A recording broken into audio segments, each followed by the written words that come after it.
മുഖ്യമന്ത്രിയുടെ political secretary ആയിട്ടുള്ള P ശശിയുടെ ഉന്നത മാഫിയ ബന്ധമാണ് ഇപ്പോൾ പുറത്ത് വരുന്നത്.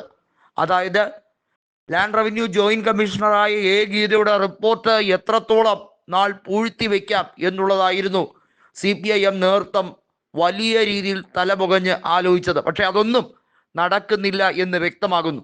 കോടതി കൃത്യമായി ഇടപെടാൻ പോകുന്നു, ഹൈക്കോടതി ഇടപെടുന്നു. കൃത്യമായി ആ റിപ്പോർട്ട് സമർപ്പിക്കപ്പെടേണ്ടതായുണ്ട്.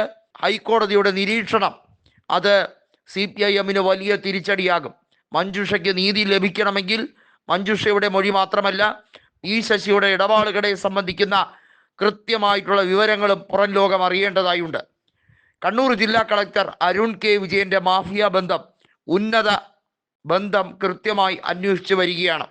അന്വേഷണ ഉദ്യോഗസ്ഥർ വലിയ തോതിൽ തുടക്കം മുതൽ തന്നെ കേസിനെ വഴിതെറ്റിച്ച് വിടാൻ ശ്രമിച്ചിരുന്നു എന്നും ആ കേസിനെ എങ്ങനെയും തകർക്കാൻ വേണ്ടിയുള്ള ശ്രമമായിരുന്നു നടന്നത് എന്ന് മഞ്ജുഷ കൃത്യമായി പറഞ്ഞിരിക്കുകയാണ്. മാത്രമല്ല, മഞ്ജുഷയുടെ അഭിഭാഷകനായിട്ടുള്ള അഡ്വക്കേറ്റ് റാൽഫ് ഹൈക്കോടതിയിൽ കൃത്യമായി ജാമ്യത്തെ എതിർത്തുകൊണ്ടുള്ള ഹർജി സമർപ്പിച്ചിരിക്കുമ്പോൾ അതിൽ പറഞ്ഞിരിക്കുന്ന ഏറ്റവും നിർണായകമായ കാര്യം, PP ദിവ്യയ്ക്ക് ജാമ്യം ലഭിക്കാൻ കാരണക്കാരൻ ഈ ജില്ലാ കളക്ടറായിട്ടുള്ള അരുൺ കെ വിജയനാണ്. അരുൺ കെ വിജയനാണ് ഇതിനകത്ത് കൃത്യമായിട്ടുള്ള ഒത്തുകളി നടത്തിയിരിക്കുന്നത്.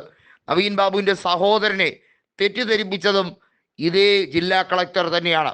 വാസ്തവത്തിൽ ആ പോസ്റ്റ്മോർട്ടം നടത്തലുമായി ബന്ധപ്പെട്ട കാര്യത്തിനെ ത്വരിതപ്പെടുത്താനും അതിനകത്തുള്ള ശാസ്ത്രീയ രീതികളെ എല്ലാം അട്ടിമറിക്കാനും നേതൃത്വം നൽകിയത് അരുൺ കെ വിജയനാണ് എന്ന ആരോപണം മഞ്ജുഷ നടത്തുകയാണ്. അരുൺ കെ വിജയൻ കൊലക്കേസ് പ്രതിയാകും എന്ന് ഉറപ്പാകുന്ന സാഹചര്യമാണ് എന്ന് മഞ്ജുഷ പറയാതെ പറയുകയാണ്. മഞ്ജുഷ പറഞ്ഞിരിക്കുന്നു, തൻ്റെ ഭർത്താവിനോട് ഒടുങ്ങാത്ത പകയായിരുന്നു കളക്ടർ അരുൺ കെ വിജയന്. ഇതിനകത്തുള്ള ഉന്നത ബന്ധം അന്വേഷിക്കുക തന്നെ ചെയ്യണം, ഇല്ലെങ്കിൽ ഒരിക്കലും ഇതിനകത്തുള്ള സത്യാവസ്ഥ തെളിയപ്പെടില്ല. ഒരിക്കലും തൻ്റെ ഭർത്താവ് ആത്മഹത്യ ചെയ്യില്ല എന്ന് തനിക്ക് ഉത്തമ ബോധ്യമുണ്ട് എന്നാണ് മഞ്ജുഷ പറഞ്ഞിരിക്കുന്നത്. പോലീസ് ഈ കാര്യങ്ങളൊന്നും തന്നെ, തൻ്റെ മൊഴി ഒന്നും തന്നെ രേഖപ്പെടുത്തിയില്ല. തൻ്റെ മൊഴി എടുക്കാൻ പോലും അവർ വന്നില്ല. അതിനകത്ത് ഗുരുതരമായിട്ടുള്ള അനാസ്ഥയാണ് കാണിച്ചിരിക്കുന്നത്. PP ദിവ്യയ്ക്ക് ഈ ശശിയുമായിട്ടുള്ള ബന്ധം എന്നത് വലിയ തോതിലുള്ള, അത് പാർട്ടിയുടെ മുഖ്യമായ അറിവോടുകൂടിയുള്ള ബന്ധമാണ്. വെറും ഒരു ബന്ധമായിരുന്നില്ല അവർ തമ്മിൽ ഉണ്ടായിരുന്നതെന്ന് വ്യക്തമാണ്. അതുകൊണ്ട് തന്നെ അത് പുറത്ത് പറയാതിരിക്കാൻ വേണ്ടി, കാരണം അത് പുറത്ത് പറയാൻ കഴിയില്ല എന്നുള്ള രീതി ആയതുകൊണ്ട് തന്നെ അത് മൂടി വയ്ക്കാനുള്ള ഗൂഢമായ ശ്രമമായിരുന്നു CPIMന്റെ ജില്ലാ നേതൃത്വം തുടക്കം മുതൽ തന്നെ നടത്തിയത്. അതിനുവേണ്ടി അവരെ സംരക്ഷിക്കാൻ CPIM വലിയ രീതിയിലുള്ള ശ്രമമാണ് സോഷ്യൽ മീഡിയയിൽ പോലും നടത്തിയത്. ദിവ്യയും അതുപോലെ തന്നെ ദിവ്യയുടെ അഴിമതിയുമായി ബന്ധപ്പെട്ട, പഞ്ചായത്തിലെ അഴിമതിയുമായി ബന്ധപ്പെട്ട കൂടുതൽ കാര്യങ്ങൾ തെളിവോടുകൂടി സമർപ്പിക്കപ്പെട്ടാൽ ഉറപ്പായും ദിവ്യ ഇനി പുറം ലോകം പോലും കാണാത്ത രീതിയിൽ അകത്താക്കപ്പെടുമെന്ന് അവർക്ക് കൃത്യമായി അറിയാം.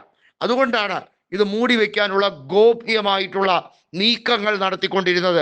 അതാണ് ഇപ്പോൾ പൊളിഞ്ഞത്. ഈ ശശിയുടെ ബിനാമികൾ, നിരവധി ബിനാമികൾ അവിടെ ഉണ്ട് എന്ന് വ്യക്തമാകുന്ന സാഹചര്യമാണ് ഇപ്പോൾ വന്നിരിക്കുന്നത്. ചെങ്കൽ മാഫിയയുമായി ബന്ധപ്പെട്ട് പ്രവർത്തിക്കുന്ന സംഘവും ഭൂമാഫിയയുമായി ബന്ധപ്പെട്ട് പ്രവർത്തിക്കുന്ന സംഘവും വലിയ രീതിയിൽ ഗൂഢമായ ലക്ഷ്യങ്ങളോടുകൂടി അവിടെ പ്രവർത്തിക്കുകയായിരുന്നു. അവരെ എതിർത്തിരുന്നു എന്നുള്ളതാണ് നവീൻ ബാബു ചെയ്ത തെറ്റ്.